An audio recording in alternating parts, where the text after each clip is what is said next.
Hello, guys. It's great to have you here. First of all, Kim, how has the set treated you so far? Was it hard for you to jump into the series portraying as a character as beloved as Vesemir? Yeah, how did we treat you? That's what I thought.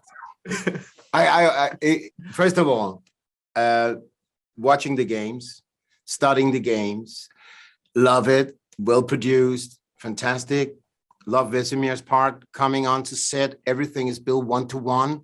It's like walking into the world. It was like being a child again, you know? It was like, wow, meeting up with a family of The Witcher. Wow, it was incredible.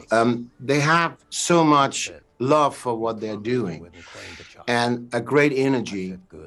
And when I came in, they actually just created Vesemir for me, you know, because everybody had the feeling that Vesemir was beloved and they were all waiting for him to come, you know.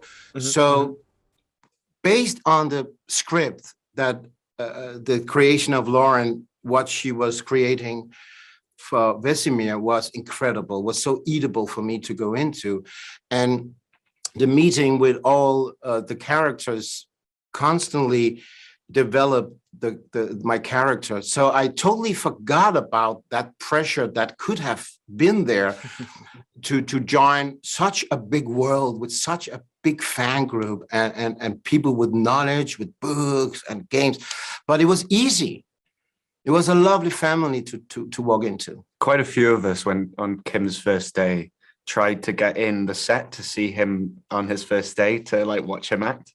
We weren't allowed to because we had the COVID protocol rules and isolation and everything, but we were all trying to sneak in just to see him in action on the first day. It's amazing. But that feeling was so clear for me, you know. So I was he's here. Vesemir is here. Yeah. So it was so welcomed. I was so welcomed. It sounds absolutely great. And I heard that you guys became friends over the production. I believe this is a quote from you, Joey. We became like an old married couple. Could you tell me some more about it? Old married couple to the end of our days. Kim and I, throughout shooting, had rooms next to each other. Now we had to be in social isolation, obviously, throughout, but yeah, I'd go out and I'd get you your little double espresso with honey, and then we'd if we were between takes, we'd have our little old man walk around the corridors together 2 meters apart. And yeah, I think that's the amazing thing about this show, is that in spite of the fact that we didn't have, you know, that much screen time together, we're all kind of in this maelstrom together, and you start to get to know people outside of filming, and it doesn't really matter if you're sharing scenes or not. We all know that we're in this for the long haul, and it becomes something a little bit more special. It doesn't feel like a normal job to me, this one. No, and you, I mean, you were so lovely, and your personality is so lovely. So it was. I'm putting faces at you already. Oh, the compliments. He can't take compliments. I can't handle it. He never could. I'm trying to learn him, but he's still refusing. I refuse. But someday it would just be there for you, and you would just take it in. And you see, this is what I have to put up with every day. It's adorable. Guys, you're tearing me up. So, and I the problem was that I never asked for that coffee. He just came with it. It was so beautiful, but I can't say beautiful. It was so stupid. A perfect spouse. I love it. No. Yeah, it sums me up. Beautiful. And it also was interesting because, you know, the knowledge I had for your character for season 1 was this guy who was together with Geralt, and they had a friendly relationship that was funny. But suddenly I came into the world and I saw Jaskier. I saw a Joey deep focused on some emotional stuff. And that was very interesting for me, that I also need to give him that kind of space to developing what is going on in Jaskier, because you were in a big emotionally traveling. And I think that respect for each other's work gave us this family friendship because we were neighbors. Yeah. So, and that was great. I mean, that was wonderful. a great one to have. And good that you mentioned the Jaskier and his development, because I wanted to ask you, Joey, Jaskier has always been a very renowned and like probably the most liked character from The Witcher, even before the show aired. But like with the success of season 1, and especially, you know, the song, did you feel any pressure coming into season 2? Yeah, I think I'd be lying if I said no. Like I don't think any of us were expecting the song to be so successful, or indeed the show to be as successful as it was in season 1. And but in an odd sort of way, it did season 2 coincided with the pandemic, and that gave us, which was, you know, difficult and really challenging, but it gave us a lot more time to actually process a lot of what's going on in these characters. And in season 2, give us a lot more time to have a lot more self-reflection and introspection, and time to dig into what matters to these characters and what this world is becoming.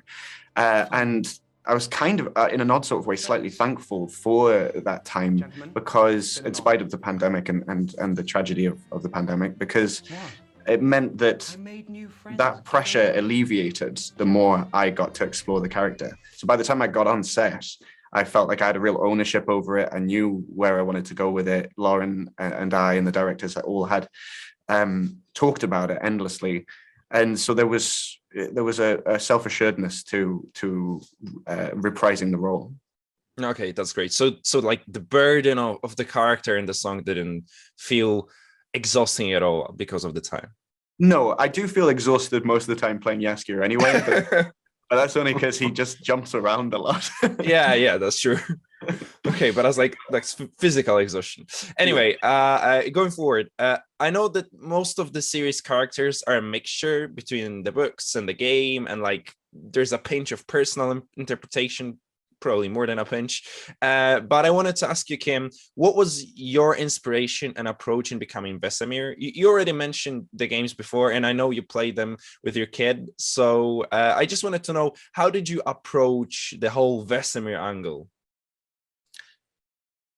I think the knowledge through watching the small movies in the games about the character meeting each other and interact with each other, I was very learnable, because it doesn't tell, he doesn't speak much, but you see him together with how he interact with the other character.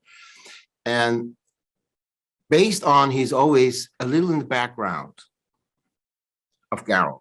Sure. Standing there. He always there for him. And wherever he is, he had this kind of peacefulness. It seems like when you're together with him, you can be there without have panic somehow. And so I was searching for that, and I worked a lot with study all his skills from the game and going deeper into that. And the fan side has a very good, the game fan side has a very good describing all things that is related to Vesemir.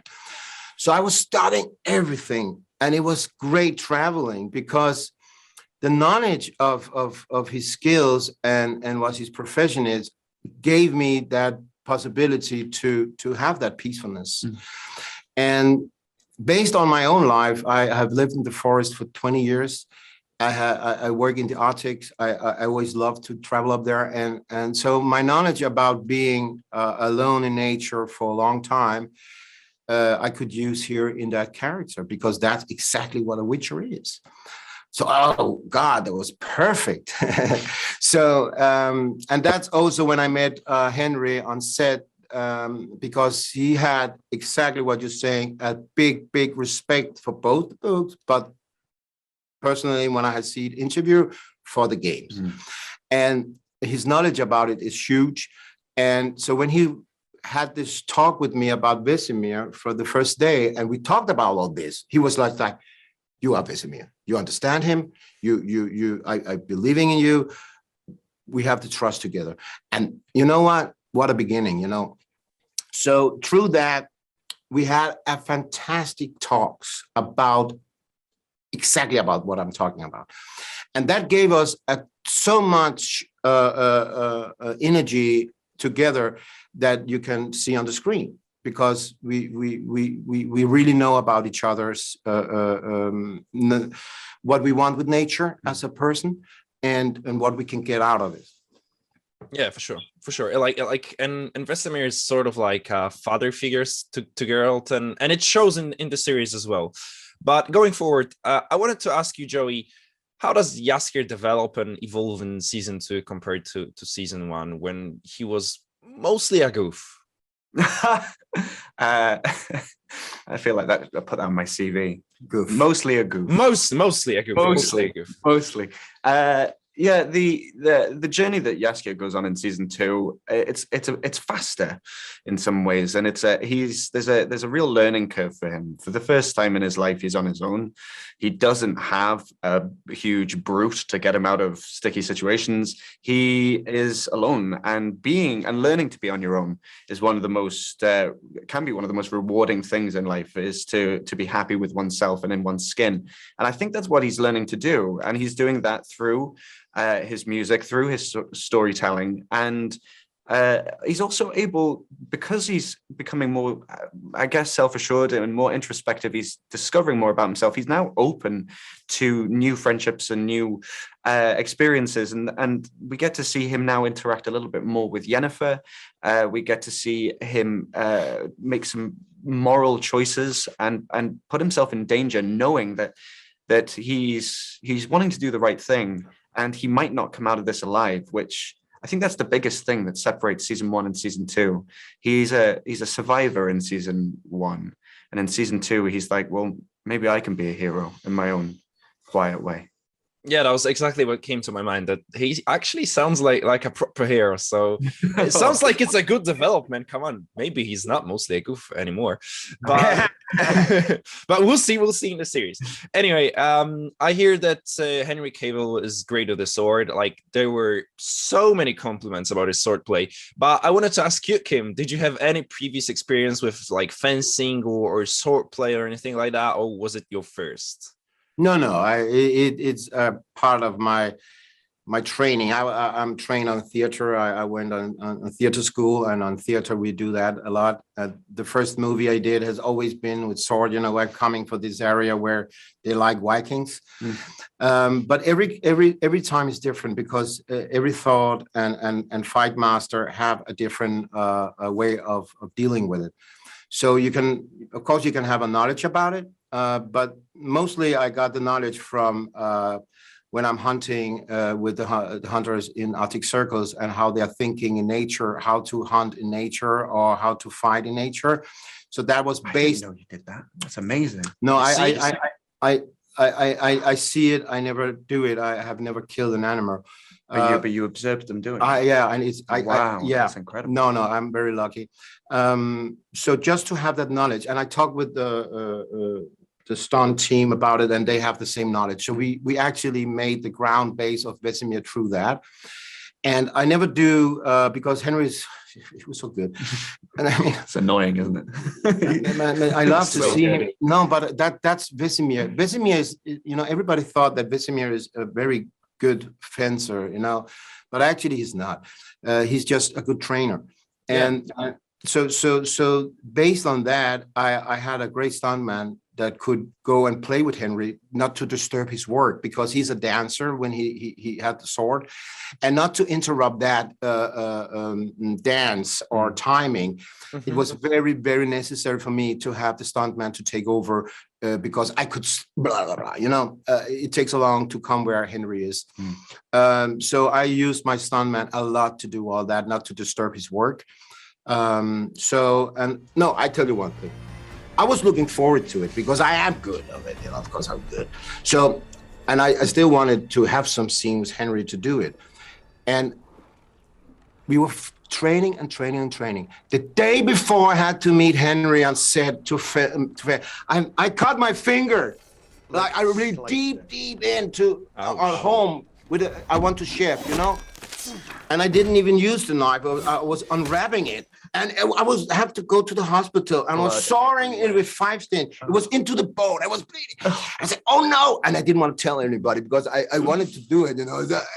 that was your first day on fencing. And then he turned up the next day and he's like, I'm fine, let's fight. And everyone's like, you're not allowed to. But I didn't say, because otherwise I was not allowed to, I didn't say anything.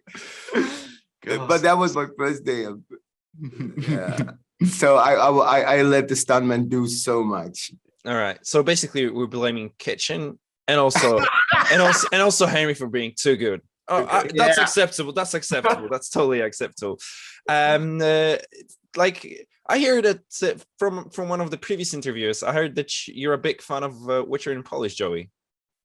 The Witcher in Polish. Yes. I have seen it. Yes. All right. So I don't know what's going on because it's in Polish, so I'm not sure if I'm obviously a big fan of it. But I have seen it, and I loved I loved kind of seeing, because I it's the sort of thing that I know everyone's grown up with. They watch it at Christmas every year, and I needed to know what it was, what drew people to this sort of tradition of watching this show that was made so many years ago now in the 90s, and I just. I've got a little soft spot for 90s TV shows. It's a wild ride, isn't it? Yeah, it's definitely a wild ride. Anyway, since I hear that we have a little time left, I wanted to ask you something more personal, Joey. Maybe personal about some previous work you've done. How would you compare Jaskier to the role of Pierre from Nightfall or Igor from the Riot Club? Did you have more fun with it? Was it more like taxing to play this kind of a character for you? Both, yes. It's more. This is arguably, I would have to say, the most fun that I have with a character, and that's because the scripts are so all encompassing, but also there's so much freedom to play within those scripts, and there's so much freedom for me to kind of ad lib and improvise around the scenes and enjoy it. He is, I think, my favorite character I've played so far. Because he is becoming more and more developed and more detailed, and Lauren is taking the character in a direction that's becoming more and more interesting every single day for me. And so, in comparison to any previous roles, this is I think the first time where I'm kind of able to actually settle in and rip apart this character with the creative team and with Lauren, because not everyone's collaborative. Not everyone is open to those sorts of offerings, and that's an absolute blessing. Every day I love coming to work because Lauren's created this environment where we all feel safe enough to do that. Absolutely great. And finally, guys, any funny stories on the set to share with the viewers? We've already heard the knife incidents. It wasn't funny. It was crazy funny. It was, because I was looking forward to do it. Well, and Anna, I'm not dying. So anything else? I'm trying to think. I got a mouse stuck in my chest hair at some point. I didn't know that. No. I had to work. I had to work with these mice, and then at one point, so they went, "Okay, hold the roll, cut." And I was like, "What was wrong with that? I thought we were having a really nice take." And they were like, "Joey, one of the mice is." I hadn't noticed. Had gone up my coat and was just and he was really cold. It was a really cold day, and this mouse was just kind of, and so I had to stand there whilst a number of people came over and just started to undress me to get this mouse out of me in case I hurt the poor little thing. And thankfully we did. We saved Gordon. His name's Gordon. And I think that was the first moment where, like, I spent so much time with animals in this show. There was a chicken moment. There's all kinds of like weird moments, and they mostly involve working with animals that I had no intention of working with.